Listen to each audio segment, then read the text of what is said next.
my dear. You have the floor. Thank you very much for a wonderful overview of all the elements for global economy and financial market. I feel a little embarrassed, but I have to start with the update of Korean political situation because that's what really matters in Korea right now. As of today, the current president, Yoon, is impeached politically by the National Assembly. Basically, 12 members of Congress from the ruling party decided to vote yes. So what happened is that his power as a president was suspended, and all the power is now delegated to Prime Minister Han.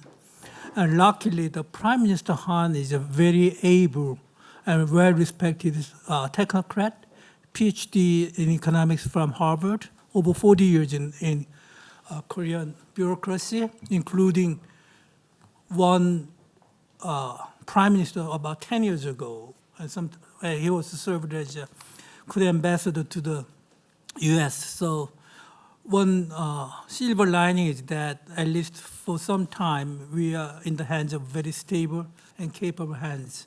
But still, it's an inheriting government. And the case is now to the legal dispute for the Constitutional Court.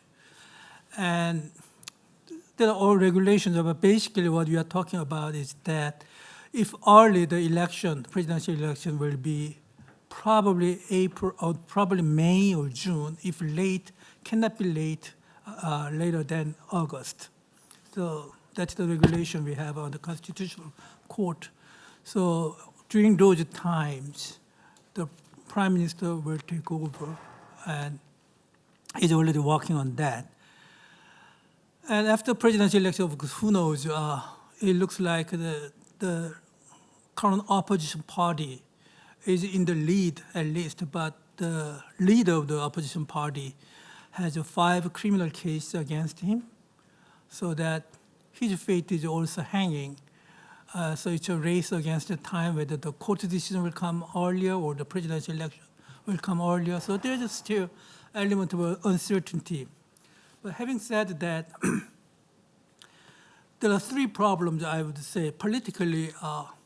One is that if you follow Korean politics, the previous presidents all have misfortunes by the time when he retires, and it's because not necessarily because of his characteristics, but the Constitution and the power structure we had designed in 1987 is too old, does not fit any longer. So we have to change that.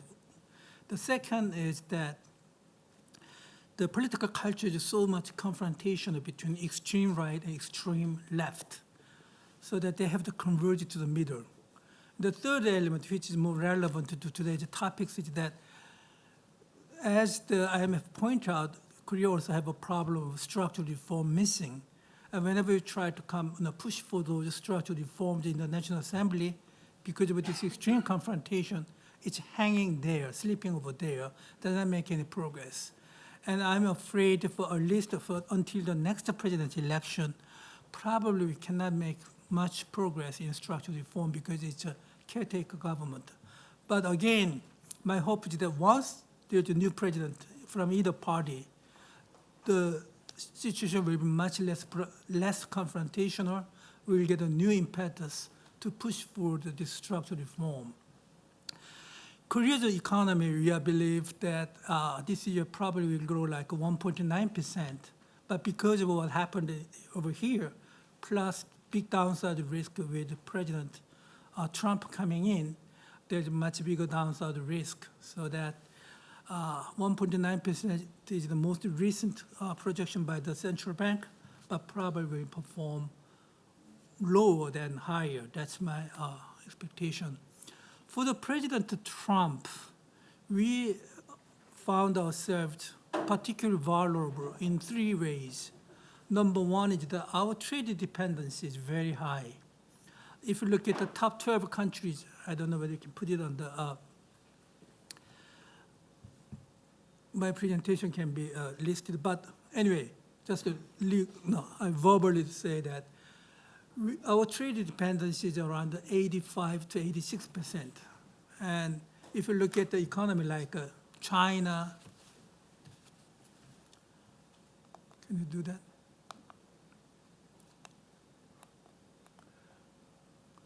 This is Trump 2.0, but it's too far to read. But anyway, I just explained that trade dependency is much higher in Korea, with around 85, 86%, and probably Germany is the only one among the top 12 countries.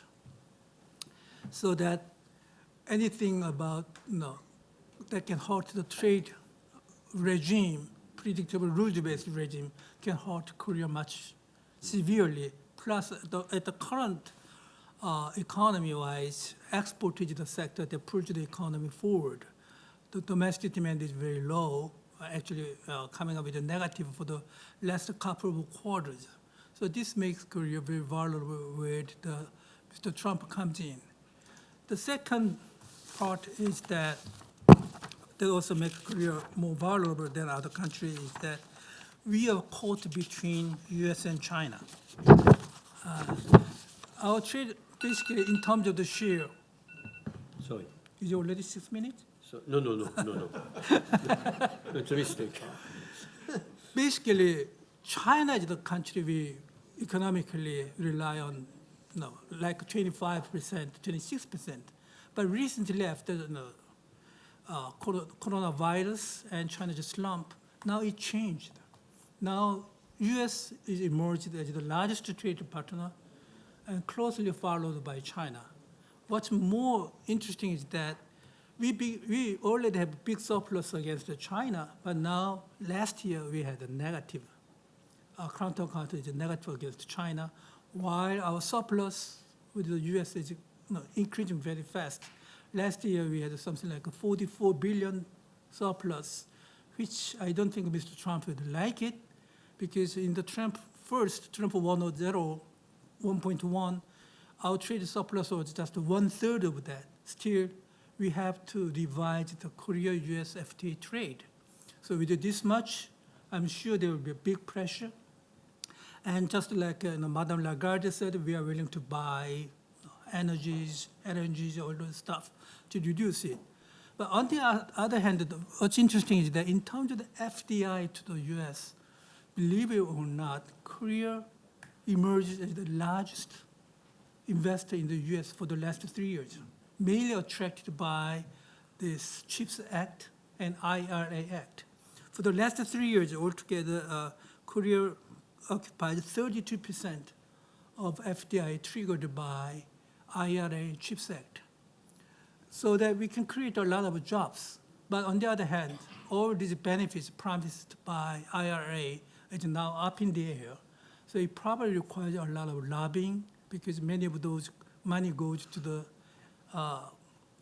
state where the Republican is dominating. So there's a lot of negotiation to do.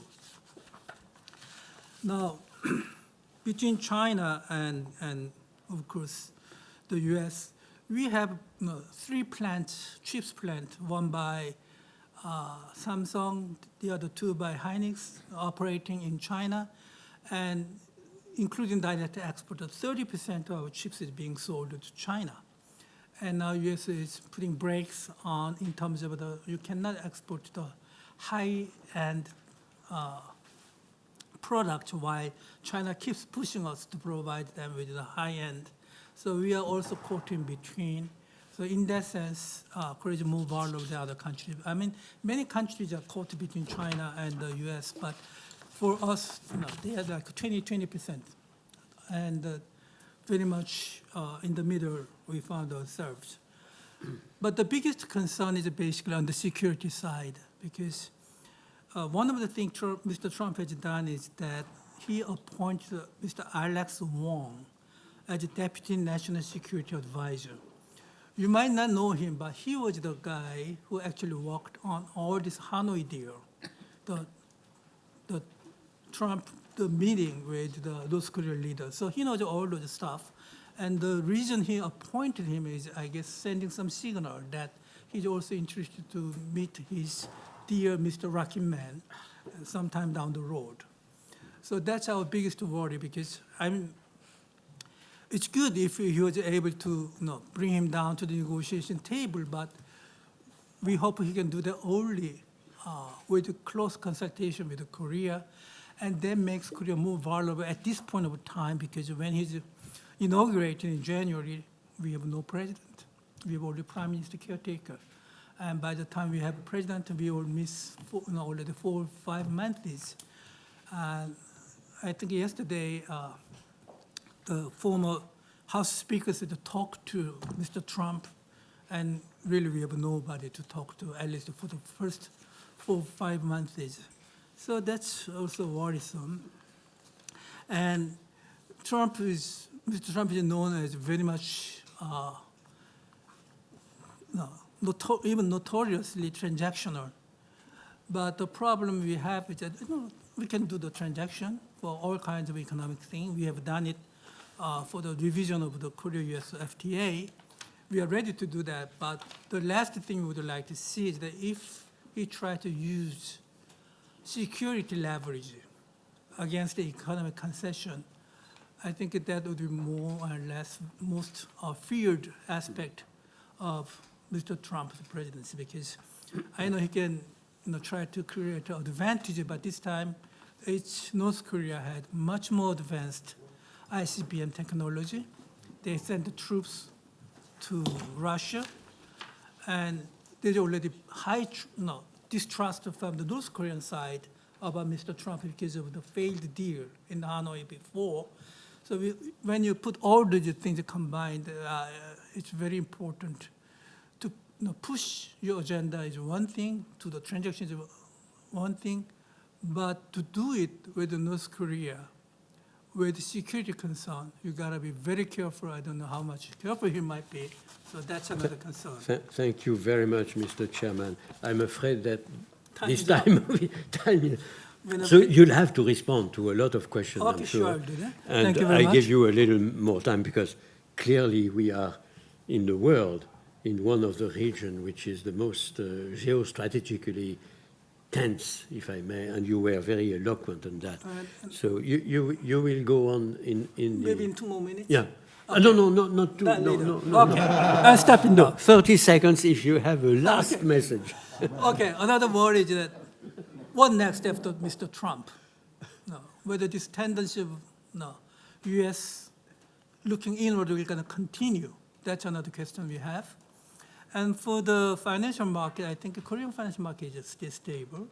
In terms of the government debt, it's 53%. In terms of foreign debt, compared short-term debt to our reserve is like 35%. So despite all these things, the financial market is very stable. And just another thing I want to mention at the last is the cybersecurity stuff. 1.5 million attempts from the North Korea per day for cyber hacking. So cyber hacking is a very, very dangerous thing, but particularly in the Korean context, because we have North Korea up there, it's unbelievable. And that means we are very careful. We invest a lot in terms of the cyber security. So let me stop here. Thank you very much. Thank you very, very much, Mr. Chairman. And again, thank you for enlightening us on this very, I would say, tense region, and all the fear that you have with the new administration in the US, when, of course, it is totally contradictory with the idea of establishing peace and tension lowered everywhere. But thank you very much.